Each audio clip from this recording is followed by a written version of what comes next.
The shocking truth behind Meghan Markle's royal exit. In the beginning, Meghan Markle's journey through the royal family seemed like a modern-day fairy tale.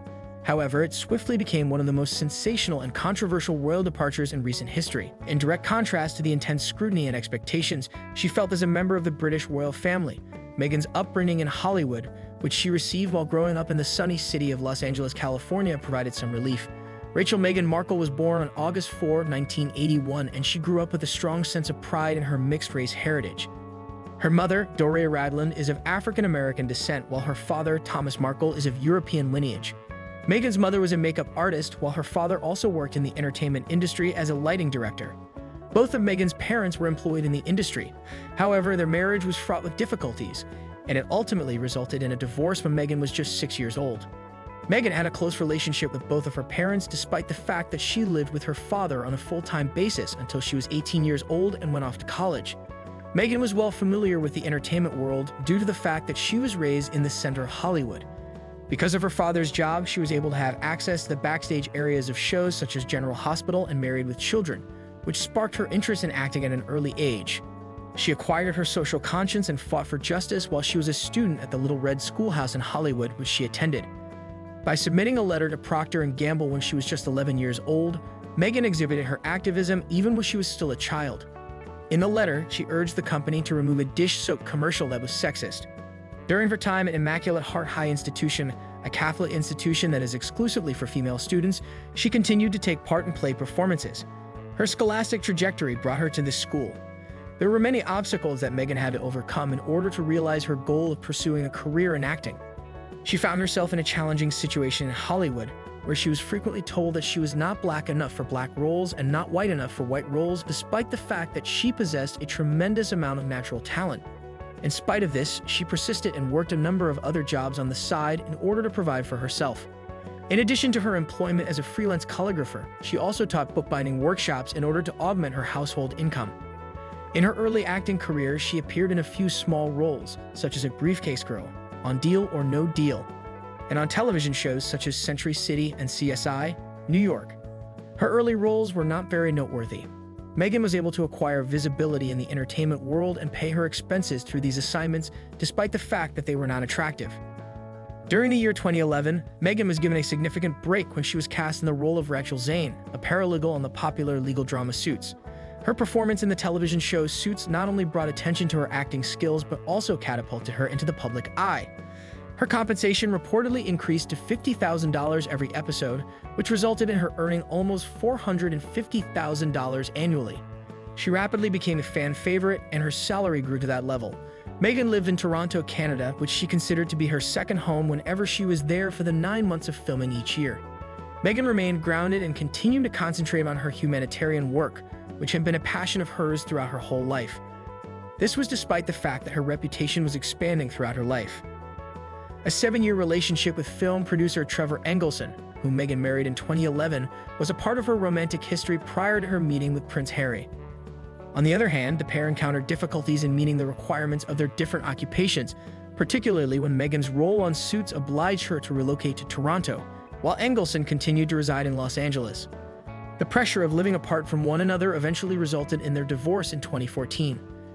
In following years, Meghan dated the Canadian chef Corey Vitiello for close to 2 years before the couple's relationship came to an end in May of 2016. Meghan was introduced to Prince Harry on a blind date in July of 2016, and it was through a mutual acquaintance that they were introduced to each other. Despite the fact that Harry is famous all around the world, Meghan had very limited exposure to the British royal family because she was raised in the United States. There was a slight snag on their first date, which was that Harry was 30 minutes late owing to traffic in London. Yet, it was impossible to deny that they had chemistry. Harry was immediately struck by Meghan's genuine demeanor, which, when combined with her warmth and compassion, made her an endearing person. The couple went on a romantic vacation to Botswana, where they tented out under the stars and focused on strengthening their connection away from the scrutiny of the public eye. This trip took place just a few weeks after they had their first encounter. Their relationship was kept a well-guarded secret for a number of months, which gave them the opportunity to build a solid foundation before the media frenzy began. The public revelation of their connection occurred in October of 2016, and along with it came a great deal of scrutiny, particularly directed against Meghan. There was a continuous effort on the part of the media, with headlines frequently including racist and sexist undertones. In November of 2016, Prince Harry made a rare move by issuing an official statement in which he condemned the press for the way in which they had treated Meghan and asked that their privacy be respected. Their relationship underwent a significant transformation as a result of their public defense, which demonstrated Harry's profound love for Meghan and his pledge to safeguard her. Through the course of their relationship, Meghan was gradually introduced to the life of the royal family. The first significant royal engagement she participated in was in September 2017, when she accompanied Prince Harry to the Invictus Games held in Toronto. In addition, Meghan's mother, Doria, was present, which is a clear indication of the intensity of their connection.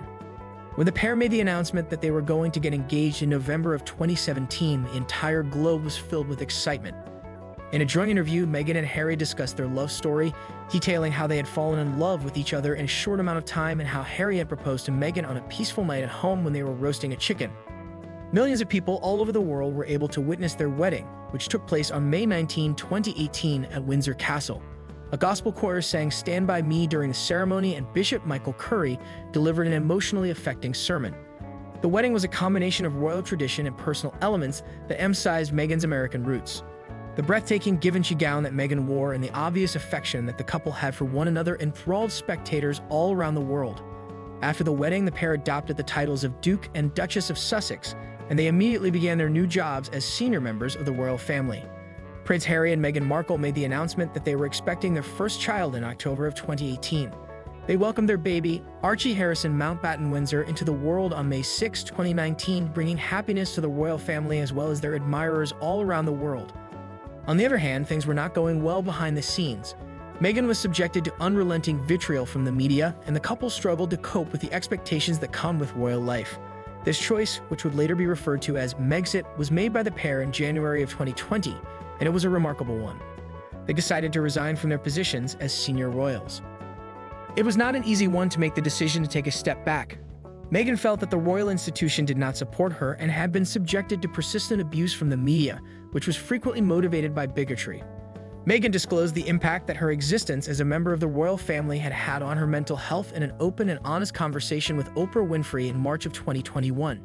She even admitted that she had entertained ideas of ending her own life. Having been profoundly impacted by the tragic murder of his mother, Princess Diana, and the role that the media played in it, Harry was resolute in his commitment to safeguard his wife and their young family. As a result of their disengagement from royal duties, the British monarchy experienced a significant historical turning point. After relocating to California, Meghan and Harry began a new phase of their lives by concentrating on Archewell, a humanitarian foundation that they had formed. For the purpose of making a beneficial impact on the world while simultaneously raising their growing family, they established a number of projects, some of which included podcasts, films, and various charity endeavors.